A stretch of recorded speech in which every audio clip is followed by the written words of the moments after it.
মস্ত বড় এক বনের মধ্য দিয়ে ওই সূর্য দেবতার পূজা করবার জন্য যেতে হবে। আর কুটিলা জিজ্ঞাসা করছে, বৌদি এমন বড় বন তো আমি কোনোদিন দেখি নাই। তো এবার রাধারানীর সুযোগ পেয়ে কুটিলাকে বলছে, কুটিলা জানো এত বড় মস্ত বড় বনে, বনে আবার দেবতারাও আছে। তাই এমন দেবতা বাস করে যারে ধরে তারে প্রাণে মেরে ফেলে, হ্যাঁ জীবনে বেঁচে রাখে না। তার কুলোর মতো কান, মূলোর মতো দাঁত, দেখতে কি ভয়ঙ্কর। হ্যাঁ, রাধারানীর কথা শ্রবণ মাত্র কুটিলার এবার কৃষ্ণগন্ধ এসে নাসিকায় লেগে গেল। সুনিচিত চমকিত কৃষ্ণগন্ধ আচম্বিত আসিয়া বসিল নাসিকায়।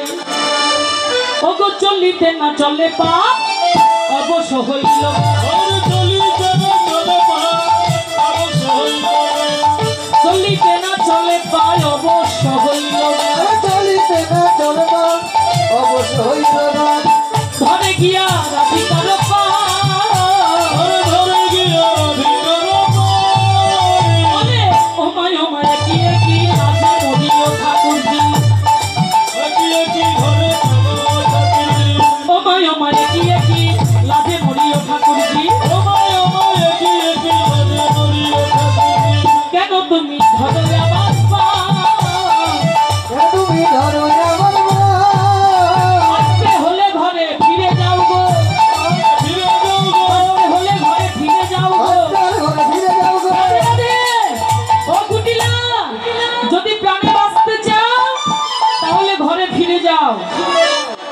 এবার কাল কুটিলা পালায়ে গেল, কুটিলা পালায়ে গেল, কাল কুটিলা পালায়ে গেল, কুটিলা পালায়ে গেল, কৃষ্ণ সেবার সুযোগ হলো, কাল কুটিলা পালায়ে গেল। কৃষ্ণ ভবনের সুযোগ হলো, কুটিলা পালায়ে গেল। কুটিলা যখন পালিয়ে গেল, রাধারানী চলেছে বনের মধ্যে। যেতে যেতে এবার দুহু মুখ হারিয়ে দুহু ভেল ভক্ত, ভাই কহে তো মানুষ কহে চক্র, প্রতি তমাল মূলে দেখি, তমাল মূলে শ্যামরূপ দেখি, আমি খুব শ্যামকে ধরবো সখী, তমাল মূলে শ্যামরূপ দেখি,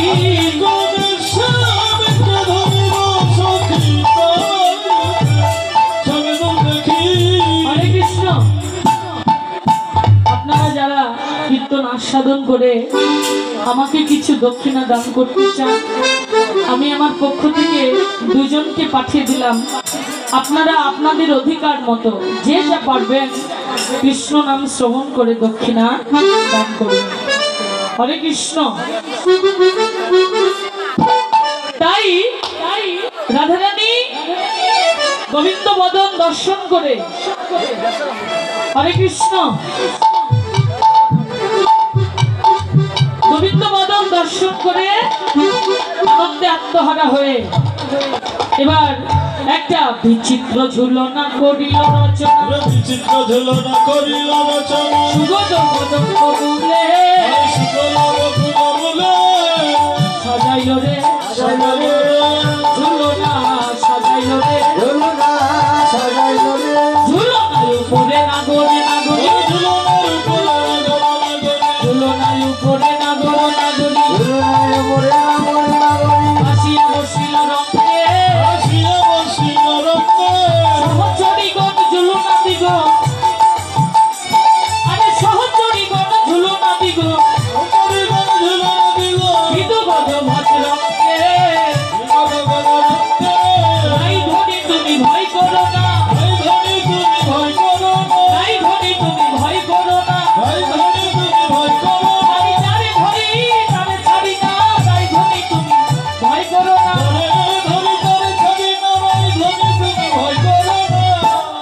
এবার যুগল হয়ে নাচতে লাগলো। যুগল হয়ে যখন নৃত্য করতে লাগলো, তখন সুখসারী দুটি পাখি রাধারানীকে বলছে, রাধে সাবধান হও, ওই কুটিলা আসছে, দেখো কুটিলা জটিলাকে নিয়ে আসছে। এবার কুটিলা এবং জটিলা এসে রায়ধনীকে বলছে, দিনমণির প্রসাদ নিতে আইলা কুটিলা। দিনমণির অর্থাৎ দিনমণি শব্দের অর্থ হলো সূর্যদেব। বৌমা সূর্য পূজা করেছো, নির্মাল্য দাও, প্রসাদ দাও। কুন্দলতা কর বলে, আমরা বিপ্র এখানে পাইনি, ব্রাহ্মণ পাইনি, তো তোমার প্রসাদ দিব কি করে, সূর্য পূজাই তো হয়নি। বলে কেন? আরো এক বিপ্র আছে, গর্গমণির শিষ্য কুন্দলতা, বলে তারে জটিলা কহরে তারে আনো অবশ্য। কুন্দলতা গেল এবার ব্রাহ্মণ আনিতে, মাধব চলিল তার পিছিতে পিছিতে। মাধব পিছিতে পিছিতে যায়, মাধব এবার ব্রাহ্মণ বেশে, গোবিন্দ ব্রাহ্মণ বেশে চলছে রাধারানীর মান বাঁচাতে। ওরে কানো তখন ভানু হইয়া ফুলের ভিতর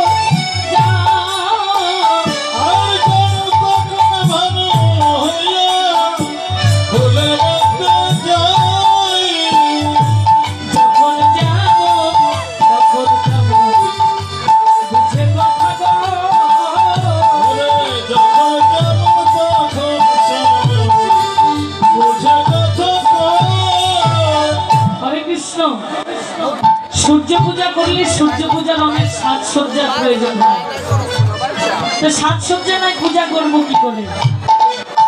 তো আপনারা অন্তত পূজাটা পূর্ণাঙ্গ করবার জন্য একটা মন্ত্র পাঠ করবেন। জল নেই, তো আপনারা মন গঙ্গা জল দিয়ে বলুন, ওম নমঃ অপবিত্র পবিত্র বা সর্বাবস্থান গতঃ পিবা যৎসরে পুণ্ডরীকাক্ষং সবাজ্যং শুচি নমো নারায়ণ হরি নমো শুচি নমো শুচি নমো শুচি। হরে কৃষ্ণ। এবার মন্ত্র পাঠ করুন। অখণ্ড মণ্ডলাকারণ ব্যক্তম যেন চরাচর তৎপদং দর্শিতং যেন তস্মৈ শ্রী গুরুবে নমো নমঃ। অজ্ঞান তিমিরেন্দ্রস্য জ্ঞানঞ্জন শলাকয়া চক্ষুরং মিলিতং যেন তস্মৈ শ্রী গুরুবে নমো নমঃ। হা কৃষ্ণ করুণা সিন্ধু দীনবন্ধু জগৎ পথে গোপেশ গোপিকা কান্ত রাধা কান্ত নমস্তুতে। এবার সূর্য দেবতার প্রণাম মন্ত্র বলবো। ওম নমঃ জবা কুসুম সংকাশ্যং কাশ্যপীয় মহাদুতি ধান্তারিং সর্বপাপগ্ন প্রণতোস্মি দিবাকর। জয় জয় সূর্যদেব আনন্দে হরি হরি বল।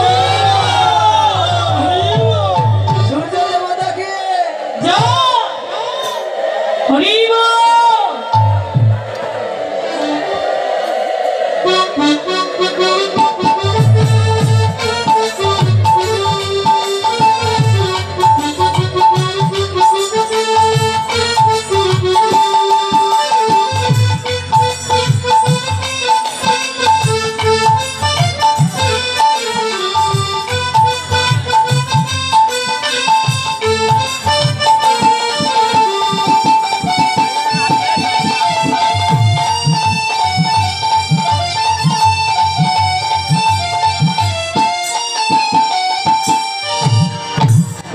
রাধে রাধে।